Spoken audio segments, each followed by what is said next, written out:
And then when I'm done with them, I get reimbursed for the course. And I can afford yours? Yeah. go on, you know, kind of grab it back. Yeah. But you could set up your mini and a monitor. Have a little spot situation if you need to get out. You want the lights down low? Yeah. You lock them.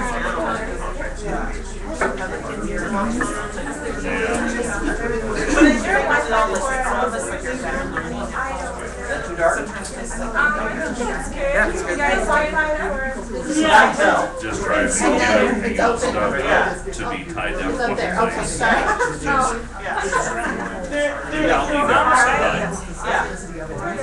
All right, well, thank you guys so much for coming out to TechPHX today and for coming to listen to the business of writing, moving from author to entrepreneur. How many of you have written a book or a novel, anything like that? We've got a few in the room. How many are working on something that you hope to publish or publish yourself or get published? Still a few, all right. Well, my name is Karen Baney. I am a self-published author.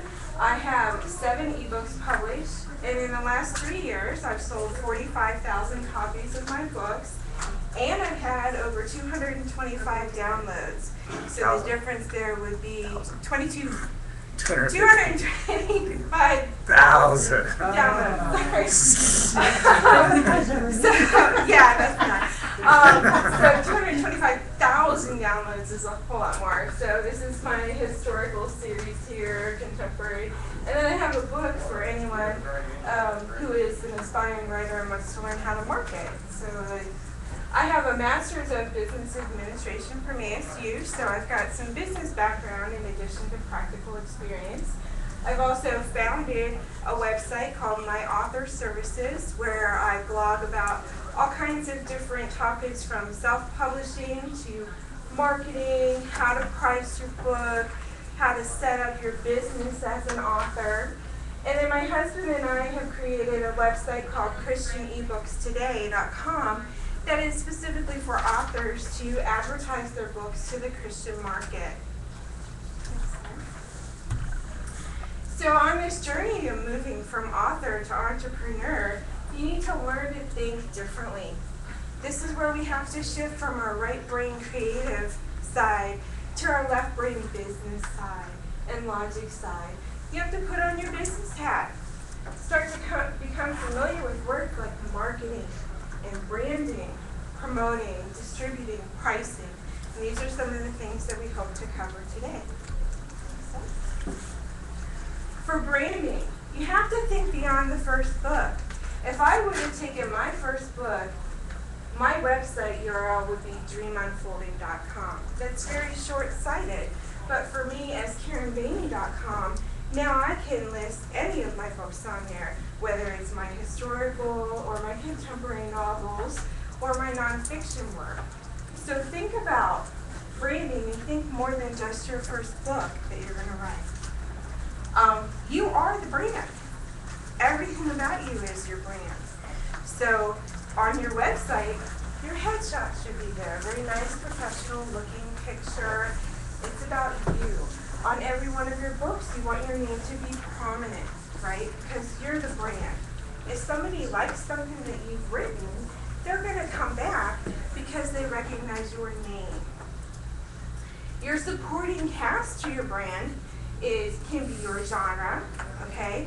So one of the things that's very important when you're writing is pick a genre, and especially at first, try to stick to that. So if you're doing nonfiction books about how to market your business, that's kind of your genre. Stick with that.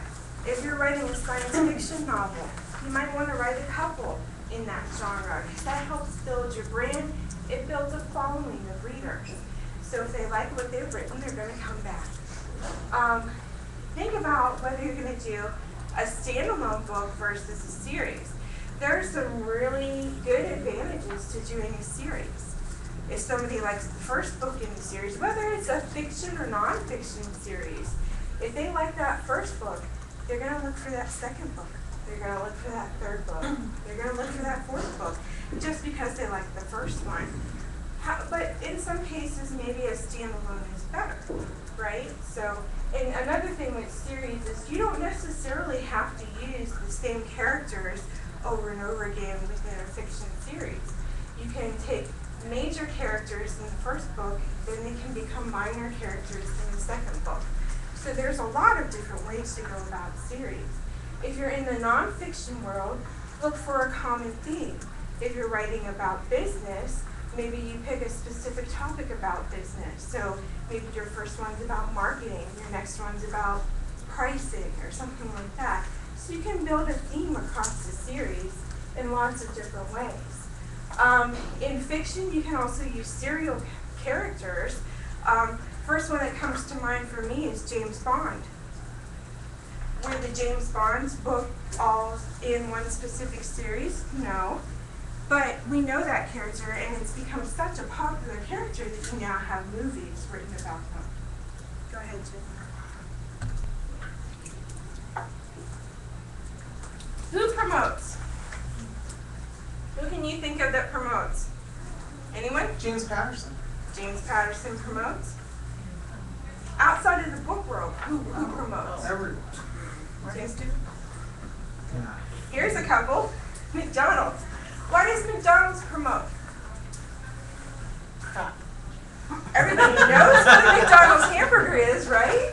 I mean, if you're like me, when you got good grades as a kid, you got a Happy Meal as your reward. Yay! Cool little toy that broke a week later. But why does McDonald's promote? Why does Pepsi promote? Why does GE promote? Have you seen this commercial with the co-braided commercial where you're on the bridge of the Starship Enterprise and they're like, we wish we had more power. Well, you have this GE Ocean turbine engine that is going to help them power their spaceship, right? Why on earth did GE even do that commercial? Well, I think in the case of GE, I think they did it because they want people to recognize their brand. Their little tag that they use is brilliant machines. So now if you've seen that commercial, you can think of the different types of machines that GE builds. So they don't just do light bulbs in home appliances. You know, they do these massive, you know, airplane engines, you know, underwater ocean turbines. So they promote just because they want you to know about their brand and the cool things they're doing. Somebody like Pepsi, have you ever tried a different brand of soda or pop or soda pop or whatever you guys got? Have you ever switched brands? Have you ever tried something different? Because of advertising? No? Nobody in this room has ever tried a different pop. Sure. Yes. Okay. So that's one of the reasons why. Do you always go to the same place when you're looking for fast food? No. How much does advertising play into the choice that you make, right? Go ahead. When it comes to promoting your book, there are some things that you need to know, okay? You need to have a strong cover. If you don't have a strong cover, people aren't going to give your book a time of day, right? That's the very first thing they see, and if they're shopping online, they're looking at images about this big. So your book, as a little tiny thumbnail, has to look really good. You need a strong product description with a hook. In the case of nonfiction, a lengthier product description is actually good, okay? Because you want to highlight what makes this book different. It's great to have a quote on the back of there for your nonfiction. If you can get it from someone else, great, or from yourself. What's the reason why you wrote this book? A couple bullet points is really nice. But you end with a promise or a hook that makes somebody say, this is the book that I need for me. It's going to answer a question or solve a problem. In the case of fiction, you're not necessarily answering a question or solving a problem, you're entertaining them. So how do you get them to buy your book? It's with that hook. Will she survive the wilderness journey? I don't know, but I gotta find out, right? Okay, you gotta end it with that hook. Make sure that you have an appropriate genre. One of your biggest marketing tools from start to finish when you're writing your book to when you're trying to promote your book is understanding what genre your book fits in. Okay, if you need help with this, ask some friends, some family members, some writing partners or something like that to help you figure out, does that fit? Read some books in the genre that you think your book fits in, and then weigh it and evaluate it and say, does this work with what I've written? Very critical when it comes to marketing your book, you must have a minimum of 10 reviews. Jim? And the reason for this is less than 1% of readers leave reviews. So if you're just going to wait for readers to get you to that 10 reviews, you're going to have to sell a lot of books. Problem is, you're not going to sell a lot of books because you don't have the reviews and people don't know that you're a trustworthy author, especially when it comes to your first book. On my very first book, I went to 50 readers who were book reviewers specifically, gave them free copies of my book. Only 19 of them actually posted those reviews. This is typical. This is something you can expect. But it doesn't really cost you anything to give away a free book, right? You know, maybe the cost of producing that book. But it's a great way to get those reviews to get you to your minimum 10, so readers start to feel like they can trust you. Friends and family are unreliable, okay? I don't know about you, but my dad is not going to read a historical romance book. He's just not. It's not his thing. If you got a sci-fi book for him, man, he'll chew that up. He'd love to read it, but he probably still wouldn't leave a review because he's busy and he doesn't have time. So when you ask your friends and family to leave a review, you're putting them in a very awkward situation because they're afraid if they don't like your book, it's going to hurt the relationship with you, and they don't want to do that. So don't put them in that position unless you're 100% sure that they would love it, and the chances are, even then, you probably still don't want to do it. Book reviewers are better. So if you get people who love books, that's who you want to read it and review it. Yeah. 2 questions. When you say minimum 10 reviews, I assume you mean like on Amazon. Yes, on And Amazon. how do you especially. find book reviewers? So there is a resource. That's a good question. On my website today, as soon as this presentation is over, I have a post that lists some key articles and some links, and I have one specifically about how to find reviewers. There's a website out there that has a list of hundreds of book reviewers in multiple genres. They tell you what genres they review, that kind of thing, what ones they don't review. So that's one way that you can get reviewers. So. Target audience. Ideally, you want to define your target audience as you're writing your book. Last weekend, I had the privilege of meeting with a couple of ladies who were working on writing a Bible study book. And originally, their idea was that they were going to market this to everyone. Guess what? Everyone thinks they're going to market their book to everyone, and everyone is not going to buy it. First of all, with a Bible study book, pretty much anyone who is not interested in the Bible is probably not going to be part of your market. But whether you choose a female audience or a male audience depends on how you're going to market that book, right? If you're choosing a female audience, you might want to have more relational stories in there for nonfiction. How you design the cover, right?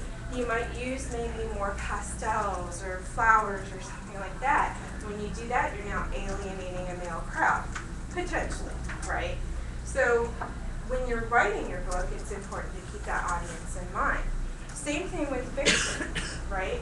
A trend, especially with self-published authors, is to think, I'm going to make my book in like 32 different genres, right? I'm going to have a vampire, thriller, romance, sci-fi, paranormal book. Okay, that's a very difficult book to market because you have people that might like the vampire, they might not like the romance. They might like the paranormal, they might not like something else. So try to narrow it down into something more specific. You'll be more successful in your marketing, but that does affect how you write it. You craft target marketing messages, right? So if you're going for a male audience for a Western, you're going to highlight the action and adventure. That book might have a thread of romance in it. Well, you're going to say that targeted marketing message about the romance to the female audience, right? Understand who would want to buy your book, okay? And understand where to advertise. If you try to advertise a vampire book on a romance site, you're not in front of the right audience. You're not going to get the right response, right? So think about where you're trying to advertise. Jim? Pricing, okay? Pricing your book. Now, if you've done any reading on the internet at all about pricing your book, everybody says it has to be $2.99. I say baloney. It does not have to be $2.99. That's just a price point that some people have had success with, so they think it's going to work for everyone. You have to decide. You have some options. You have to decide, are you going to be a bargain price? Think of your Kroger brand, right? Your Kroger brand canned vegetables don't cost anywhere near as much as your Del Monte green beans, right? Okay? So if you want to be that bargain price, that's great. Go for it. Put your book at 99 cents, $1.99, $2.99, and I'm thinking specifically ebook there. If you want to be premium pricing, think of your Lexus, right? Not everybody's driving around in a Lexus. So if you go with a premium price, you're not going to necessarily sell as many books, but you're going to make more money per book. So you have to kind of see where you're at. Especially when you're starting out, I would say lean maybe a little more towards the bargain to get your name out there, get your book out there. With cost plus, that principle is, here's how much it costs to produce the book, okay? So if it costs me $3 to produce the book, and I want to make $1 on each book, now I'm going to price it at $4. This works especially well in the area of your print on demand. So any paperback version of a book that you have, I use CreateSpace, but there's Lulu, Lightning Source, a lot of different places. They're going to tell you the minimum price you have to put on this to make any money on it. But you say, I want to make $1, you just mark it up $1, right? Promotional pricing, that's something where you set it at a lower price for a specific period of time. That could be for 1 week, it could be for a month. One of the things I did this summer was I put each one of my books in my historical series at 99 cents for 1 month. So it was just for a very specific period of time to help generate sales in the traditionally slower summer months, right? Next slide. Distribution affects what you can do with marketing. Okay? If you want to market it, online retailers, through Amazon, you can do your ebooks. Nook Press gets you on Barnes & Noble for your ebook. Kobo, Smashwords is a distributor, an ebook distributor. Okay? What Smashwords does is they say, I'm not going to charge you anything up front, but I'm going to take a percentage of each of your sales, but I'm going to distribute to Kobo, to Barnes & Noble, to Amazon if you really want, but I'm going to take a cut of what you would have made on the book. So a little advice there, I always go direct with Amazon. About 85% of my sales are from Amazon. So I want that instantaneous real-time reporting. I want to see how much I'm making, and I want to get paid every month. But for something like Kobo, I might go through Smashwords because, I sell like maybe 1 or 2 books a month on there. So it's not worth my time to figure out how to put something up on their site. CreateSpace, again, that's your print on demand way to get your paperback book out. And there's lots of others. Who you pick depends on how you advertise. Think about this, when you're advertising, if you want somebody to buy your Amazon book, you put the Amazon link into it. Don't link to your website. Your website's more for people who already know who you are, right? When you're trying to get somebody to buy your book, give them the shortest route possible to get to your book. So when you send out a tweet or you put something on Facebook, you link directly to the retailer that you want them to purchase at. And it's a good idea to vary it up. I do about 10% of my tweets are for Nook, you know, and guess what? About 7% of my sales are Nook, because I'm sending those people directly to that site to buy that book. Retail stores, that's not always an option if you're a self-published writer. If you're a traditionally published writer, the retail store outlet is more available to you. But that's not to say that you can't get paperback books out there. You know, when you go through somebody like CreateSpace or Lulu or whatever, they can distribute to retail stores for you. They can distribute to brick and mortar Barnes and Noble stores, right? The thing is, they're not going to carry a large supply because you're a lesser known author and they're going to devote that space to James Patterson. Okay? So how you publish also makes a difference there. If you self-publish, you're going to probably have more success with the online. But, you know, I have a few friends, they do retail and they do okay. It's just small mom and pop shops, they've gone in, I'll give you 10 books, you know, you take 40% and give me the rest, you know.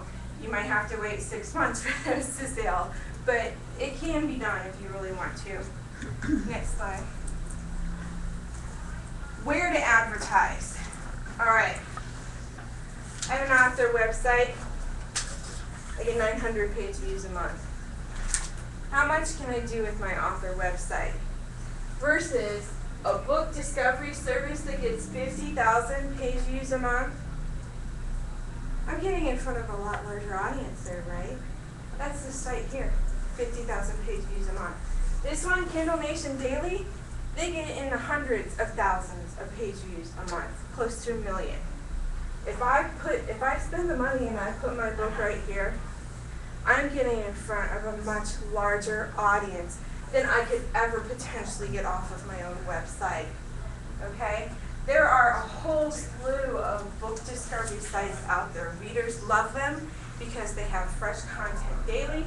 They get to see lots of different books and lots of different genres every day. I have a list of them on my website, myauthorservices.com.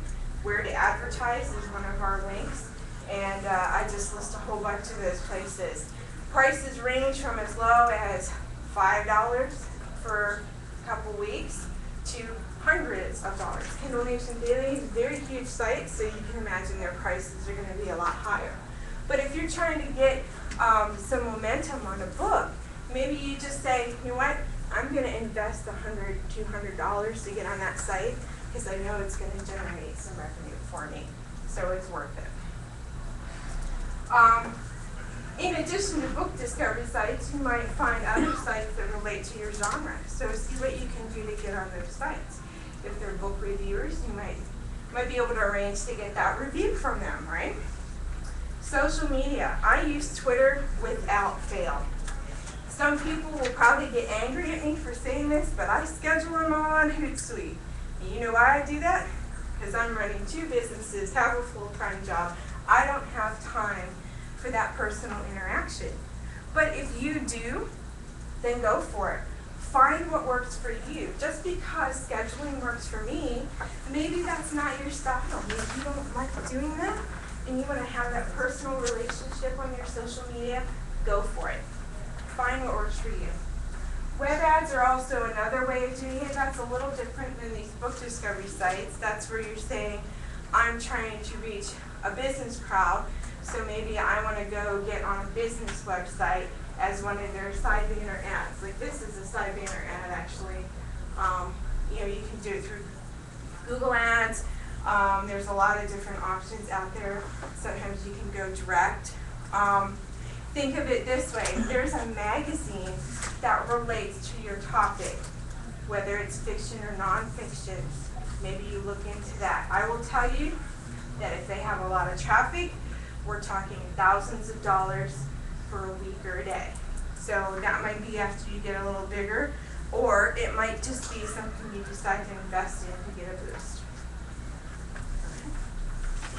Promotions. Mix it up, try different things. As I mentioned before, I did a promotion this summer. I actually wrote a 4-part article that you can read on my website where I tell you exactly what I did, how I did it, how much money I made, and in some cases how much money I lost, because that happens too. So, you know, that's there. That's a free resource. Go check it out if you want to learn a little bit more on how to build a promotion. You can do promotional pricing, so you can do free. I don't know if you guys have heard about Kindle Select as an option. That's an option out there, but it requires you to be exclusive with your ebook on Amazon. So there's a trade-off there. They also let you do 5 free days in a 90-day period. So maybe that's something you want to look at. You don't have to go through them to do a free ebook. There is a way to get them to price match free. And I do have an article on how to do that as well. Seasonal pricing. All right. So if you have a book about coaching basketball, when might be a good time of year? March Madness, that's one option. Okay, whatever time you see your local high school, they're starting to do basketball. All right, well maybe I'll do a promotional pricing for all these coaches out there that want to know how to coach the kids in basketball, right? Romance. Good grief, there's never a bad time to put that on sale, right? So you just pick a time. To give you an idea of a sales cycle for books, this is a special bonus because you guys have been such great listeners. The biggest month of the year is January. This has shifted in the last couple of years. You know why? Because everybody's getting their Kindles, their Nooks for Christmas. They're getting their gift cards for Christmas. So those first few days after Christmas and into January is your biggest month of the year. Would I try to launch a book then? Absolutely not. I would try to launch it in October so I have some traction and time to build up messaging to hit that big sales cycle. Interestingly enough, the next 2 best months are November and December. So if you're really starting to build November, December, January, February starts to kind of slack off. The summer, I'm sorry, August sucks. August is a terrible month. July, just marginally better, you know. And this is not just me and my sales that I've been tracking for 3 years, but this is what I hear from my author friends as well. There are sales cycles. So a great time to build a promotion is maybe in the summer, because you're not doing much, might as well put it on sale, sell a few more, right? Another option is giveaways. You heard her talk in the keynote presentation about Rafflecopter. Lots of authors use Rafflecopter to do promotions and giveaways. The best thing that you can do from that standpoint, though, is to go to somebody who already has an audience. So that's where your book review sites are helpful, because a lot of times they want to do giveaways, right? So all you have to do is ship the book or send the free, the gift copy of your Kindle book or whatever. So there's lots of different ways that you can do giveaways, but I think they're more effective when you have somebody else that is either managing it or you're getting a group of authors together and doing a larger promotion. Jim? Do you guys have any questions? What is Rafflecopter? Rafflecopter, it's an online website that you can put like a widget into your site when you're doing giveaways. So Why do they call it raffle? I don't know. What's good with it also regulates sort of, there's a lot of legalities around doing giveaways, and you need to have disclaimers on your blog, and there's all where things come from. Rafflecopter actually helps you with a lot of legalese and tracking and sort of removing yourself from the giveaway. So Rafflecopter chooses who wins as well, so that if everyone was ever to ask you what happened, it's a real raffle. And then you can choose, so you can get Twitter followers, Facebook followers, you can ask them to do all kinds of things of engagement, and the more they engage, the more entries they get. Okay, so people won't think that you somehow rigged it. You're not home with a hat and paper. Exactly. Right. And for legal reasons, because you know every time you get books and products, in your case not, but other, from companies, Yeah. you know, you kind of have to track that, right, if you're doing it as a legitimate business. And that shows that you can show that Rafflecopter shows the winner, all completely removed, yeah. Yes, ma'am. Just a little bit more about you, Karen. It's just so random. I was with a friend the other day, and she said her mother-in-law only reads Christian historical fiction novels. I go, what's that? And so then I walk in this room, and here's this young woman saying this, and I'm like, what are the chances? I had never heard of that. How did you get into that? How did you start writing? What's your background? Just a little bit more about you. Yeah, so I'm a software engineer by day. This Wow. is about as opposite as you can get from writing, right?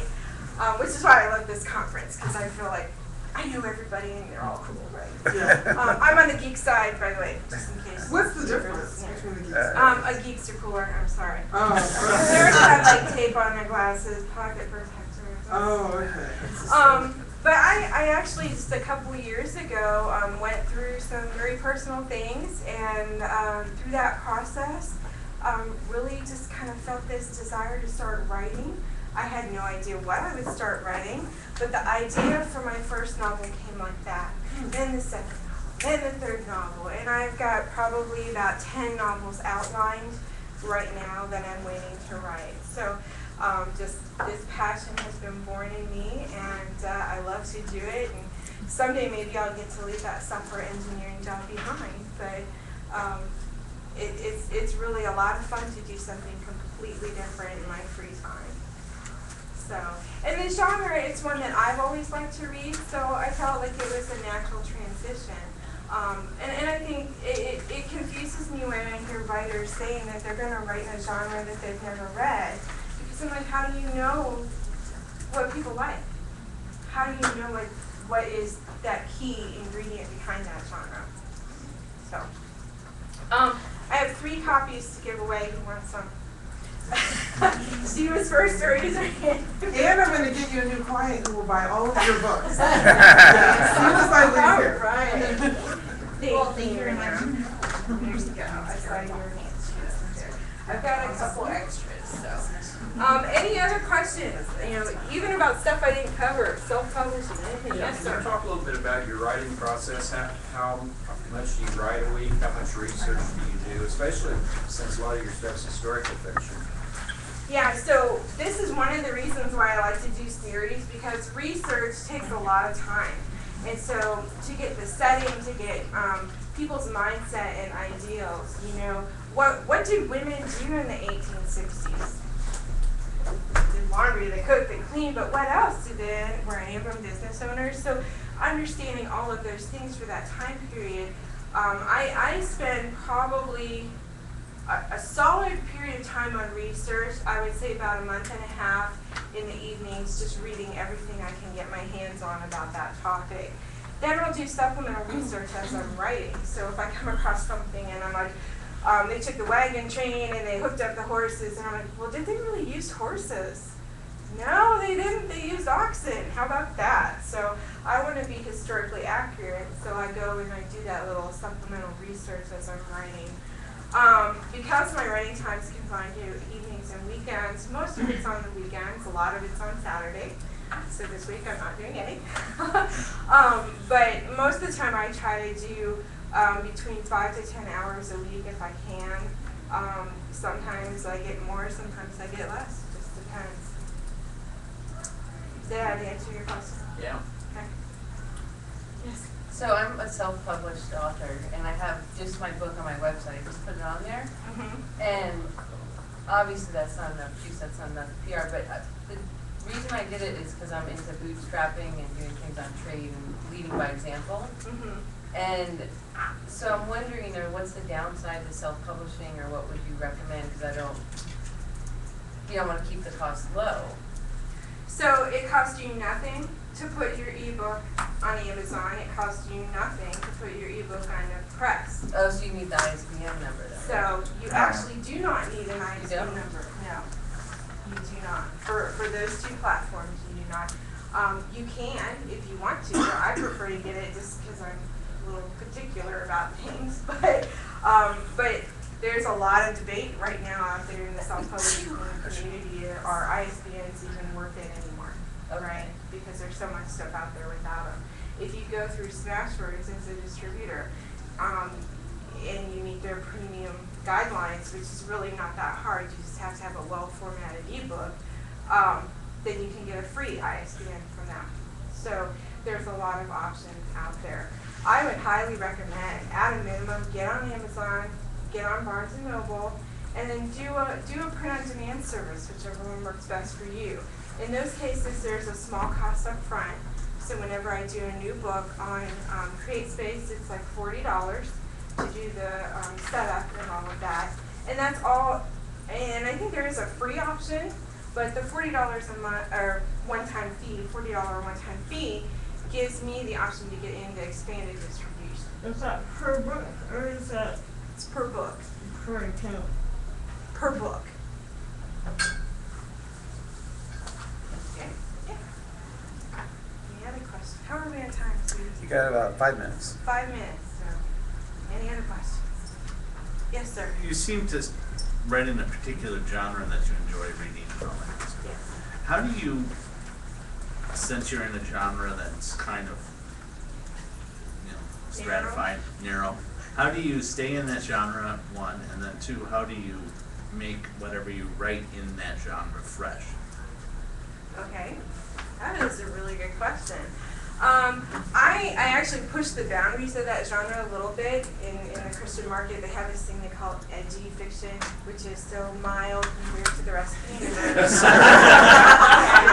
It's like, we're way cleaner The setting than too. James. Yeah, I don't think you be told them actually what you're setting in a good book. And setting, a lot of the Christian historical romance is usually pioneer times, that kind of thing. So that's what that market's looking for. Honestly, one of the best ways I keep it fresh is I like to research different time periods. So I just look down a decade every now and then. And what happened in Arizona in the 1870s? We had the first round of Indian Wars. And so that's an interesting topic. I've not seen anyone write on it. That's how I keep it fresh. I try to look for things that I haven't seen in the market yet because I want something I would want to read. So does that mean that you read a lot of other authors in that genre as well? I have, yes. And honestly, right now, I mostly listen to audiobooks because I can do my commute and get that. But I do, I pretty much stick within a very narrow genre, so I know it well. But that doesn't mean that that has to be what works for you, right? You might like sci-fi and fantasy. There's a huge crossover in those two genres. So as long as you're at least familiar enough with the genre you're writing in, I think you'll be okay. Any other questions? Do you help with their authors, or do you mentor other people? Or? Yeah, actually I do. I don't know when or how I fit the time in to do this, but in general, I've had people approach me and just ask me if I would meet them for coffee. So I'll give them a couple hours, and a lot of times that's enough to steer somebody in a very specific direction. Another lady that I met with recently, she's trying to launch her second book, and she's like, I didn't really do much to launch my first book. Can you help me come up with a marketing plan? And so I would talk with her for a couple hours, give her some ideas. She would email me once or twice, and then she was good to go. So I'm totally open to that. I don't charge for it because this is something I love to talk about. So be sure to pick up one of my cards on the way out if that's something that you're interested in. Are you on LinkedIn? But don't all call me at once. I'm on LinkedIn too, yes. Yeah, I'm on LinkedIn, Twitter, Facebook, Google+. Google my name, you'll find me. I'm everywhere. Yes, do you find the old guard of people that still think that self-publishing and there is like it equals, oh, you couldn't get a publisher? and not just in a sort of entrepreneurial spirit, or do you encounter that a lot, where they're, oh, you're self-published? Not as much. I was gonna, I mean, I know it's going Yeah, away, but I it know is. there's still an old guard of book that sees it as like not having a traditional publisher, and somehow means it's diminished content or not. Yeah. So the interesting thing is when you talk about national writing groups, that's where I find the most resistance. Right. So I'm not in a national writing group because Oh, at all. you think what I do is not worthwhile, but I've sold way more books than you have. And all my books are rated 4-star or higher, so I don't know how to take that if you think that means No, that's that great, that's you're- what I'm just, yeah, So, yeah. but in general, Have you thought it has about gotten doing a lot. writing group yourself that sort of becomes a national writing group that embraces e-publishing and as an identity? Not for me, because I don't have any It's time time, to do yeah. it. But there isn't there anything are like there some that are kind of on the ground floor that I've seen people try to get out. I haven't followed up with them to see how they're doing with it, but and some of them are starting to see that shift. Like we can't be exclusive anymore. It's open to everyone now. You know. Any other questions? I got the time sign, so I guess we're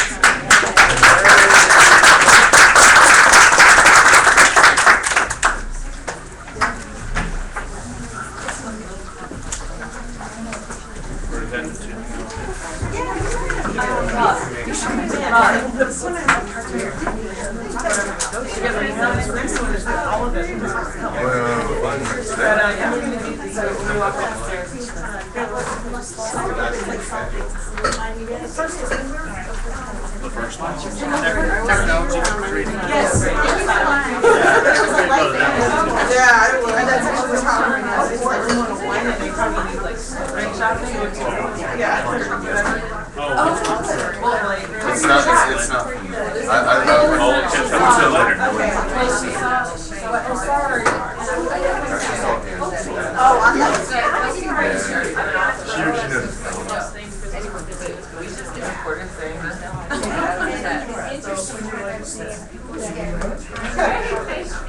multiple years, even half the publishing deal, Yeah. and they haven't. Oh, sorry. Exactly.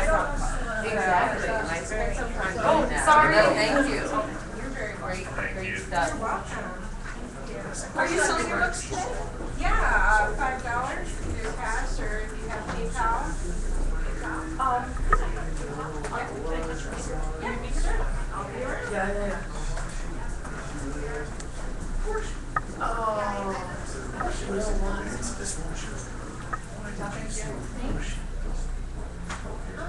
Wonderful job. Thank you. My husband saw your presentation last year, he's like, you have to go to this one. Do you write? Yeah, I teach English 101 at Mesa Community College, and then I write fiction on the side, so, yeah. That's great, yeah. Have you published anything yet? No, I haven't. I'm revising my second novel. My first novel is so horrific that it's never going to be seen by anyone, but it was good practice, so. Yeah, and the first one's definitely the learning one, and I've had myself, the one that I just last year working on, I decided to shelve it. So Yeah, sometimes it you happens, yeah. even after you've spent, had some success, and sometimes you have somebody just don't quite work out. So, good luck. Good to meet you. Thank you. Did you remember being business cards? I have a rubber band, short rubber band, and both together.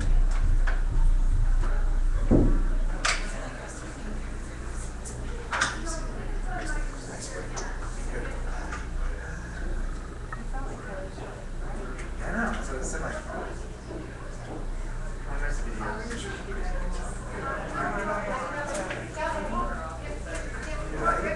Okay. Really? Yeah. Whatever.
Oh, I need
this mad scramble to get things set up between sessions.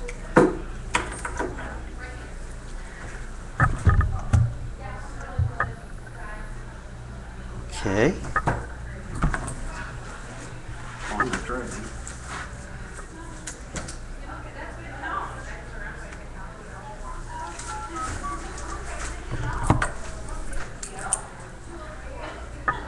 That's theirs.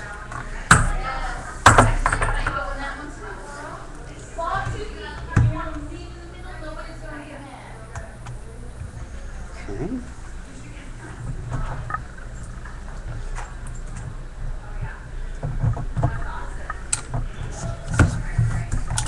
Maybe this is it.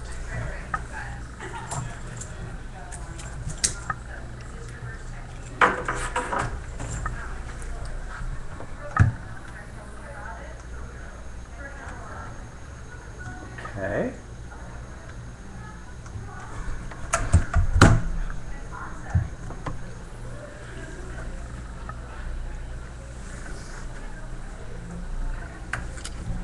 I don't think this is powered up.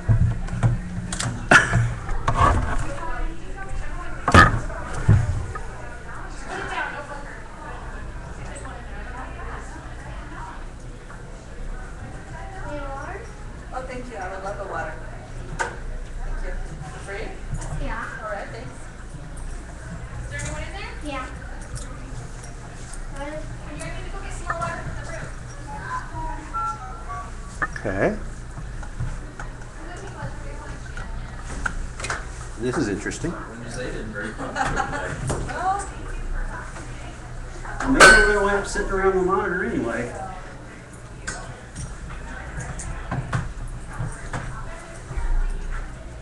Because I'm not getting the projector.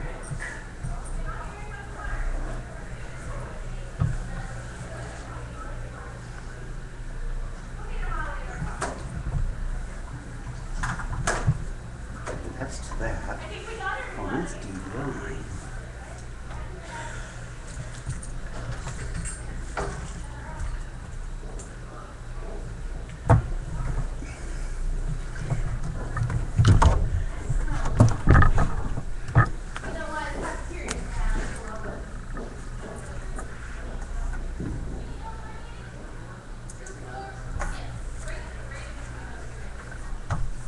Bruce, you're not getting much turnout here. No, I know there's at least a couple more people.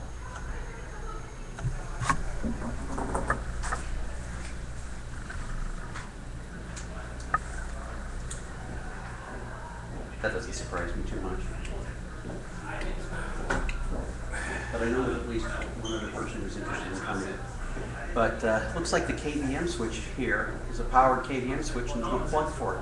No power. Let's actually know what to do. Hit stop. I started recording. Right, yeah, 'cause it was okay. So I was just in here for the last session. They were using the laptop. The KVM switch doesn't seem to be powered up. It has to be. Well, I would have thought so. It doesn't light up, it doesn't buttons, it doesn't swap, it doesn't even error message or anything. And I see there's a power plug here. Somebody pulled it out or something. Oh, are they like directly connected to the? When you came in here, did you start and stop the recording, or was it already going? It was just sitting like this.